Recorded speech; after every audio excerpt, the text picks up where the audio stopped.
Now you're probably wondering, isn't Stripe a payment processor? And yes, for all intents and purposes, most businesses would qualify Stripe as their payment processor because that's who you interact with.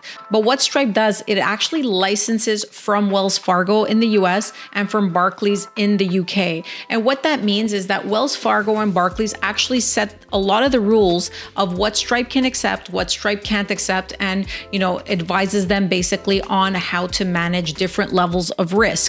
So by them applying for this license in Georgia, what they're doing is they're trying to cut out these banks and trying to take the decision onto themselves and be able to manage their own risk and so forth. So now, obviously, if you've been burned by Stripe, if you've watched any of my videos cautioning you against using Stripe because, they're very quick to shut down and so on and so forth, then you might say, hey, this is great news because now Stripe is going to be accepting more businesses and be more open in working with online merchants and not being so quick to shut down.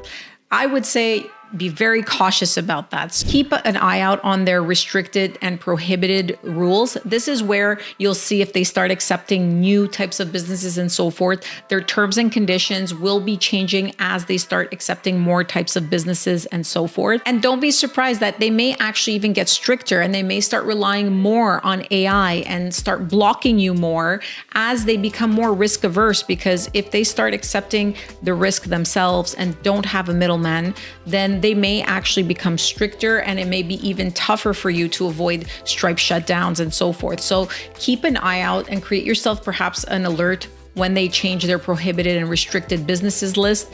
And if they make any changes that, sound like it's about your business, then you may want to start looking into a backup. And if you don't have a backup already set up, you can contact myself or somebody from my team at Direct PayNet. We can help you out. Anything as important as payment processing in your business, you should have a backup already set up, regardless of what Stripe decides to do with their license or not do with their license.